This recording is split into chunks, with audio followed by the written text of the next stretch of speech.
Ecclesiastes 12:13 to 14. Everything you were taught can be put in a few words. Respect and obey God. This is what life is all about.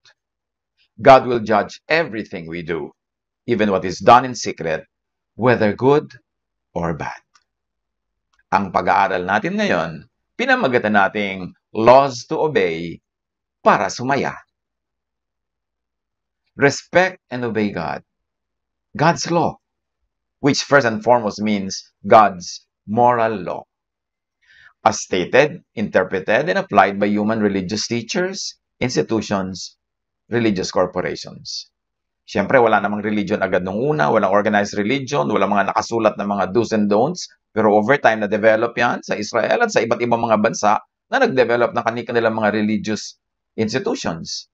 Pero para sumaya ang tao, obey God's moral law.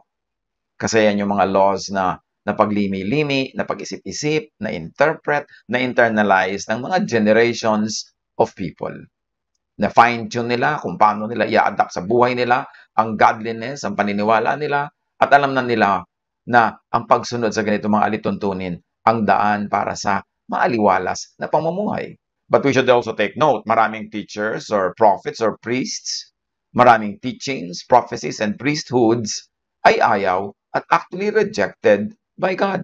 Hindi como yan ay religious institution, hindi como sikat, hindi como maraming member, hindi como dominant, ay tama.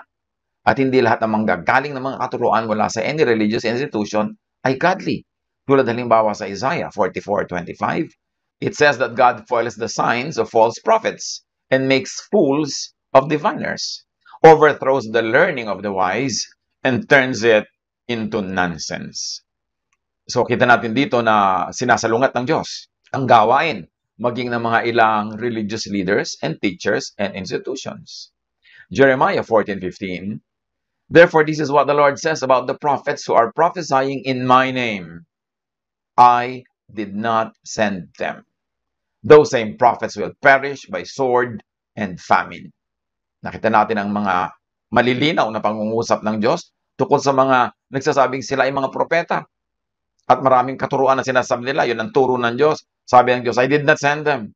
Those are false prophets, and they will perish by sword and famine. At lalo na si Jesus, napakarami niya mga sinabi laban sa katuruan ng mga Pharisees. Mark 7:9-13, sinabi pa ni Jesus, ang gagaling ninyo. Para lamang masunod ang inyong mga tradisyon, pinapawalang bisa ninyo ang utos ng Diyos. At marami pa kayong itinuturong katulad nito. Matthew 23:23, woe to you, teachers of the law and Pharisees, you hypocrites!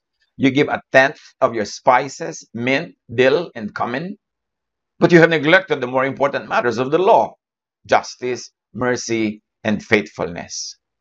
You should have practiced the latter without neglecting the former. So sinasabi ni Jesus na yung mga religious leaders sa kanyang panahon, may maliliit na bagay na pinapalaki at may malalaking bagay na minamaliit. So, hindi lahat ng sinasabi nila ay reliable. So, yung pag-respect na yan sa moral law, pinipili din natin. Kasi hindi lahat ng moral laws, hindi lahat ng religious laws ay laws of God. Marami mga moral and religious laws na na-develop lang, na-imbento, o kaya ay na-perfect ng mga religious institutions kasi bagay sa panahon, kasi effective sa mga specific times and places. Pero hindi ibig sabihin universal ang application nun at universally effective. Kaya magdahan-dahan din tayo sa pagsunod sa moral law. Lalo kung ang pagsunod nito ay nagiging napakahirap, madugo, sobrang sacrifice ang hinihingi sa atin, halos mawalan na tayo ng buhay at ikabubuhay sa pagsunod, i-review natin. Baka naman hindi galing sa Diyos, imbento lang ng religion. And of course, may isa pang law na dapat sundin para sumaya ang buhay. Natural law. Merong moral religious law. It was developed much later. It is grafted into institutional religion. But natural law was there at and from the beginning. It is grafted not into religion or in religious institutions, but into nature. So, dalawang laws na ang ating binabanggit para dapat sundin at sumaya. Moral religious law. Kaya lang hindi 100% na sure ka na yung moral o religious law na yan ay galing sa Diyos. Dapat suriin. Kasi invento lang naman ng tao ang mga religious institutions, ang maraming mga batas diyan, maraming tsetsa-buretsa na religion, invento lang yan ng mga religious leaders. Maaring effective, kailangan for a while, at nakakatulong for a while, but it doesn't mean universally effective yun. Kaya dapat reviewin. But natural law is universally effective. Why? Because natural law is not invented by man. Hindi katulad ng mga religious laws na mayroong totoong bigay ng Diyos at mayroong mga nakahalong invented by people. Pero ang natural law, Diyos ang may bigay lahat kasi Diyos ang lumikha ng nature. Hindi naman tayo nakakalikha ng nature eh. We can only recreate here and there, we can only modify here and there, but we cannot create. Only God creates. So lahat ng law of creation, law of nature, definitely law of God. At para sumaya, sumunod sa moral law, kung nasuri na natin na ito nga ay papasa at religious law na ito ay galing nga sa Diyos, at para sumaya, sumunod sa natural law. Romans 1:20, for since the creation of the world, God's invisible qualities, His eternal power and divine nature have been clearly seen, being understood from what has been made, so that people are without excuse to not know God. So ang Diyos daw ay nagpakilala sa pamamagitan ng kanyang nilikha. May pakilala ang religion tungkol sa Diyos. Pero iba-ibang religion, may pagkakaiba-iba ng pagpapakilala tungkol sa Diyos. Samantalang iisa ang Diyos. Therefore, doubtful kung 100% correct ang pagpapakilala ng mga religions. Pero ang pagpapakilala ng nature, 100% correct. Kasi hindi pwedeng pakialaman ng tao ang law of nature. It could have only come from the Creator. And God will judge everything we do, how we obey or disobey religious law, up to a point, and natural law in all points. Laws that govern and shape human life or laws to obey para sumaya, ano-ano, tulad ng sabi natin, natural law, at may idadagdag pa tayo, legal law. Romans 13:1, let everyone be subject to the governing authorities, for there is no authority except that which God has established. Ecclesiastes 8:2-3, obey the king's command. Do not be in a hurry to leave the king's presence. Do not stand up for a bad cause, for he will do whatever he pleases. Since a king's word is supreme, who can say to him, what are we doing? So para ka sumaya, obey legal law, obey the king, obey the government, at huwag kang magmamadali daw aalis sa king's presence. Ibig sabihin, pakinggan mo talaga kung anong sinasabi, kunin mo buong buo kung anong inuutos sa'yo, para hindi ka malito. Huwag kang magkamali. At huwag ka daw mag-stand up for a bad cause. And in the context of what this is saying, do not stand up against the king. Kasi may kapangyarihan siya. At kayang-kaya kanyang parusahan, may kapangyarihan ng Estado para magbigay ng parusa sa mga lalaban dito. Since a king's word is supreme, sino tayo para basta-basta na lamang na magtanong at lumaban? So, yan ang isa sa mga paraan para ka sumaya. Huwag kang bumangga sa pader. Kung lalo't hindi naman kailangan at lalong hindi naman malinaw na malinaw sa'yo na nasa panig mo ang Diyos. Huwag bumangga sa pader. What to obey and operationalize to be happy? Moral and religious law. Tulad ng binanggit na natin kanina. Genesis 4:7. If you do what is right, will you not be accepted? But if you do not do what is right, sin is crouching at your door. It desires to have you, but you must rule over it. So yan ang dapat gawin. Kilalanin ang kasalanan, tanggihan, pagwagian. What do you operationalize to be happy? Ano ang iyong papaandarin? Faith. Prayer. Matthew 17:20, he replied, at parang sinasabi niya sa mga you who could not do it, yung dapat gawin, sabi niya, kasi bakit hindi namin magawa? Because you have so little faith. Truly I tell you, if you have faith as small as a mustard seed, you can say to this mountain, move from here to there, and it will move. Nothing will be impossible for you. So para ka sumaya, kailangan nananalig at kailangan marunong ka magpaandar ng pananalig na yan to your advantage para maghanap ang gusto mong maghanap. Matthew 21:22, if you believe, you will receive whatever you ask for in prayer. Sino ang makapangyarihang tao? Yung buo ang pananalig. Yung marunong gumamit ng pananalig na ito to ask, to seek, to knock. Dahil sabi ni Jesus, ask and it will be given you. Seek and you will find. Knock and the door will be open to you. Kaya may mga nagsasabi, Jesus, kung kaya niyo po sana, gawin niyo ito para sa amin. Mark 9:23, if you can, said Jesus, everything is possible for one who believes. Kaya kailangan natin na mag-concentrate, manahimik, mag-meditate, para maunawan natin in a quiet spiritual way kung ano ang kapangyarihan ng pananalig. Kasi pananalig ang tunay na kapangyarihan.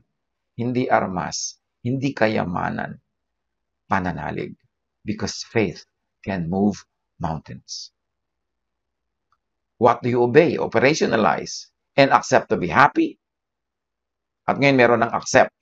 Kasi meron ng faith, meron ng moral law, meron ng natural law, meron ng legal law. Pero pag ginawa mo ang lahat ng yan, hindi pa rin 100% na magaganap ang gusto mo, pwede pa rin magkabisala. Kasi meron na tayong dapat tanggapin, chance. Meron din nun. Kasali yun sa bilang. Ecclesiastes 9:11, I have seen something else under the sun. Ano daw mga nakita pa ni Solomon sa kanyang katalinuhan? The race is not to the swift or the battle to the strong.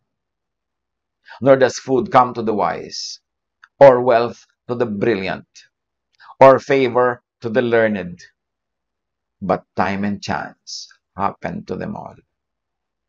Sabi ni Solomon, may nakita pa rin akong kakaiba sa buhay, ha? Kahit mabilis, hindi lagi nananalo sa karera. Kahit matalino, hindi laging may nakakain. Kahit brilliant, hindi laging yumayaman. At kahit matalino at aral, hindi laging sa kanya pumupunta ang blessing. Sabi niya, may kanya-kanya ring kamalasan. Sabi ng Contemporary English Version, we each have our share of bad luck. Meron din kanya-kanya daw kamalasan.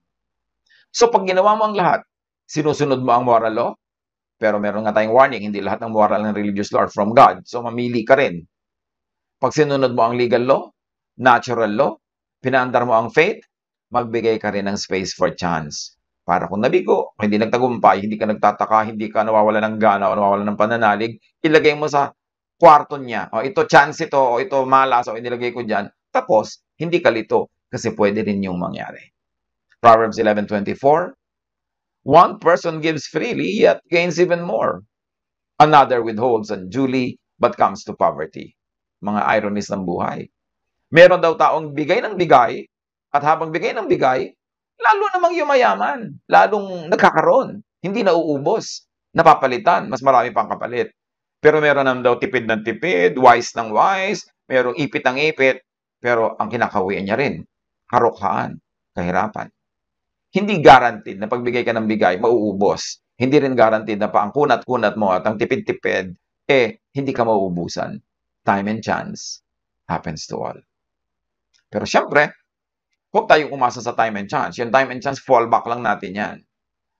Ang gawin natin is obey moral law, obey natural law, operationalize our faith, obey legal law, at pag nagawa na natin lahat yan at meron pa rin sumabit o hindi nagtagumpay, doon natin ilagay sa time and chance. At least may lalagyan. Pero huwag naman time and chance agad ang simula na policy ng buhay natin na alatsamba, bahala na, hindi ganun. Hindi yung maling gamit ng word na bahala. Kasi ang paggamit ng word na bahala, ang totoo niyan is to be responsible. But that's another story. Ecclesiastes 5:14, wealth could be lost through some misfortune. So pwede mangyari ang yaman-yaman mo na, humirap ka pa, walang nakakaalam. Ecclesiastes 8:14, there is something else meaningless that occurs on earth. The righteous who get what the wicked deserve, and the wicked who get what the righteous deserve. This too, I say, is meaningless. Ano lang ang sinasabi ng lahat ng yan? Nothing is certain. Walang tiyak. Alam ng Diyos ang lahat, pero hindi natin alam. So we only do what is best. We only do the best we can and leave the rest up to God and then accept all the results. Ecclesiastes 11:6, sow your seed in the morning, and at evening let your hands not be idle. For you do not know which one will succeed, whether this or that, or whether both will do equally well. Kahit sa Bible, sinasabi, magtanim ka sa umaga at sa gabi, maghanap ka pa ng ibang magagawang hanap buhay. Kasi hindi mo alam kung alin na magtatagumpay, yung itinanim mo o yung ginawa mo nung gabi. Sabi ganon, hindi mo alam yan.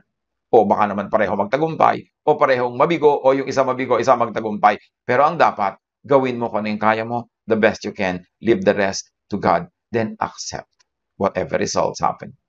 Sa quantum physics, sinasabi rin yan. All possible states and possible futures of a particle exist at the same time. Pwedeng mangyari ang kahit anong possibility. There is not one definite state, outcome, or future until observation is done. Observation, measurement, prediction will collapse all possibilities into just one out of the many possibilities. But you will never know where it will lead until you get there. No one knows the future. Ecclesiastes 8:7, since no one knows the future, who can tell someone else what is to come? It helps us to be more dependent on God, to always follow God, and to always be watchful. But it also helps us to relax. Kasi hindi naman lahat ng nagpapagod umaani. At hindi lahat ng hindi nagtatanim ay hindi na nakakaani. Pero generally speaking, dapat magtanim para umani. Ecclesiastes 7:14. When times are good, you should be cheerful.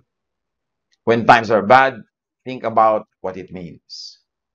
God makes them both to keep us from knowing what will happen next. Kailangan natin mag-exercise ng faith. So pag daw masaya ang panahon, magsaya. Pag malungkot, isipin mo, Diyos din ang may bigay niyan. At pinapayagan ng Diyos yung mga extremes, kahit alin dyan, para hindi natin mabatid at mahulaan kung ano mangyayari pa sa future. Lagi na lang tayong umasa, take one day at a time, take one step at a time.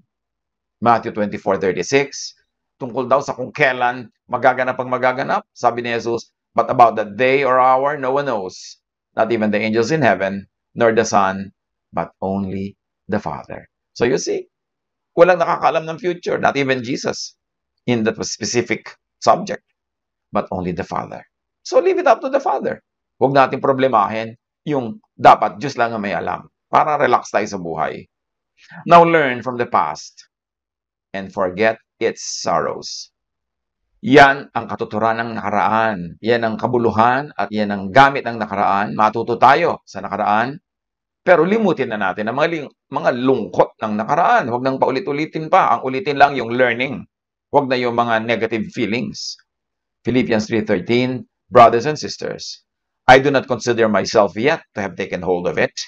But one thing I do, forgetting what is behind and straining toward what is ahead. You want to be happy in life? Learn from the past, but leave all the negative feelings behind. Move on. Yun ang sasaya. Yung iba naman baligtad eh. Ang dala-dala nila ngayon from the past ay yung negative feelings at yung learning ang naiwan. Kaya malungkot at paulit-ulit ang mistake at mabigat ang pakiramdam. Ang silbi ng nakaraan, learn from it, but leave behind all the negative feelings, all the pain, all the sorrow, all the drama. Participate in the shaping of your personal present and future. Tumulong, gumawa, pero huwag sobrang anxious. Matthew 6:34. So don't be anxious about tomorrow. God will take care of your tomorrow too. Live one day at a time. At i-consider natin ang quantum logic. Quantum mechanics says that certain events occur with a probability and are not wholly determined. That doesn't mean that they have no cause, just that they have no complete known cause. In other words, some things behave as they are simply because they are. In so many words, may mga bagay na mangyayari at mangyayari. Ang ending ay ganito at ganon, pero hindi natin alam kung paano dumadating sa ganong ending. Hindi natin alam ang detail, pero ang general result ay madaling malaman. Consider the pachinko board. Sa Japan, may mga laruan sa mga neighborhood na parang may mga bolang mahuhulog-hulog doon sa mga butas-butas. At pag pinuntahan nun yung tama, ay mananalo ka. Pagka hindi pumunta sa dapat ay para sa'yo, mananalo ka. So, Makikita natin sa picture na dadaan yung bola diyan sa mga parang mga tornilyo kung saan-saan siya makakarating, mahuhulog sa mga butas. Now, one of those or several of those butases, pag doon nagpunta yung bola, panalo ka. Pag nagpunta sa iba, talo ka. Now, we can calculate the probabilities of balls going to each slots at the bottom, but we cannot say why any one ball landed in any particular hole. Kaya panalo lagi ang pachinko operator. Ganon din sa casino, sa sweepstakes, sa lotto, sa huweteng. Merong alam na ng nature, alam na ng statistics na magiging bunga ang lahat. Halimbawa, sa sweepstakes, halimbawa, sa lotto, alam na may mananalong isa o baka wala pa nga, pero merong 1,000 tataya, talo sila lahat. Kaya laging panalo yung lotto office, laging panalo yung sweepstakes office, laging panalo yung casino. Pag nagpunta kayo sa casino para kumain, makikita nyo kung ano mga nangyayari. Ang daming ilaw, ang daming carpet, ang daming tauhan, ang daming kinusweldohan, ang daming mga luho, ang daming magagandang view, mga painting, mga bulaklak. Sino nagbabayad ng lahat ng yon? Ito yung mga natatalo doon. Saan kukuha ng perang igagastos kung hindi talo yung mga nagpupunta doon? Pero bakit? May laro pa rin ang laro. Kasi sa 100 laro mo, may isa kang panalo. Feeling mo laging may chance ka manalo. At laging may chance, pero the law of probabilities already tell you, ang mananalo yung casino, yung may-ari ng pachinko, yung merong pahuweteng, siya ang mananalo at siyang yayaman, hindi ikaw. Kasi alam na ganun ang kakahinatnan. Yung detail lang ang hindi alam, like sino ang tatama, aling number ang mananalo, aling butas ang pupunta anong bola, pero alam na nating mananalo at mananalo yung may palaro. Everything is in God's hands. Everything follows the law of nature. Yung marunong makaunawa ng law of nature at marunong gumamit nito to their advantage, tulad ng mga nagpapaandar ng mga casino, yun ang nakikinabang sa law of nature. And as we can say, it is opposed to the law of religion, diba? To the law of morals. Pero may morality law, may natural law, may time and chance, kaya may mga ganyang bagay sa ating paligid. So, everything is in God's hands. We cannot change anything in a significant and general way. We can only rearrange mountains. But that is small, that is local compared to the size of the universe. But we cannot create or recreate the universe. Anong ibig sabihin yan? Dapat lang tayong tumanggap ng mga katotohanan na hindi natin mababago, huwag na natin baguhin. Nakaset ang lahat. At kung nakaset ang lahat, ibig sabihin everything is under control ng creator, ng Diyos. Halimbawa, ang quantum physics talks about the fine-tuned universe. Fine-tuning refers to various features of the universe that are necessary conditions for the existence of complex life. Examples, gravitational constant. If gravity is a bit too strong, the universe will collapse into a ball. If slightly too weak, everything will fly out and no stars or planets will ever form. So gravity is just as strong as it should be. The fine-tuning is 1 in 10 to the 60th power. Imagine a dial divided into 10 to the 60th power parts. Move that dial one step up or one step down, and the universe will cease to exist. To put in perspective how small things change, all the sun and all the earth, including deserts, is 10 to the 25th power only. It's like multiplying all the sands 3 times more, and then remove or just add 1 grain, and the universe will not exist. Kung hindi nyo naintindihan yun, wag na lang. Sa nakaintindi, mabuhay, mas may dagdag kayong kaalaman kasi nag-aaral kayong physics. Ang ibig sabihin lang, everything is set sa universe. Wala kang pwedeng palitan, wala kang pwedeng ibahin. Ni isang patak na tubig, walang umaalis o dumarating sa universe since creation. Nandun lang lahat, paikot-ikot, nare-recycle. Wala kang pwedeng ibawas kahit isang butil ng buhangin. Wala kang pwedeng baguhin sa gravity, 1 point up or 1 point down kasi magko-collapse ang buong universe. Colossians 1:17, referring to the Son of God. He is before all things, and in Him all things hold together. The contemporary English version says, God's Son was before all else, and by Him everything is held together. In other words, we're in good hands because everything is held together by the Son of God. Pwede tayong mag-participate sa buhay, mag-recreate and rearrange here and there, but all the big stories and all the big issues are set. They are there. They cannot be changed. It gives us confidence that life goes on, all the recycling keeps going on, the universe goes on. At it also, tinuturo sa atin, accept whatever comes and whatever happens. Kasi ang nakatakda, yun ang magaganap. Yung nakaset, yun ang masusunod. Ecclesiastes 6:10. Whatever happens, happens. Its destiny is fixed. You can't argue with fate. Tanggapin na lang natin ang maluwag kahit ayaw natin. Huwag na tayong makipagtunggali. Huwag na tayong mahirapan para makamove on tayo. Philippians 1:27, whatever happens, conduct yourselves in a manner worthy of the gospel of Christ. To be happy, to be happiest, just obey the laws and accept whatever happens as outcome. Just always do your best. Your best should be enough. But if your best is not enough, accept the result. Merong mga bagay na umaandar, mga batas ng creation na lingid sa atin, pero alam ng Diyos. So magtiwala sa Diyos, do whatever you can, obey moral law, natural law, legal law, and leave a space for chance. Be happy, pick up the pieces, don't insist on your own way after you have already worked so hard. If it doesn't work, leave it at that. Maging relax tayo sa buhay habang nagsisikap at nagtatrabaho, but not too hard because you cannot change anything anyway. God bless us all.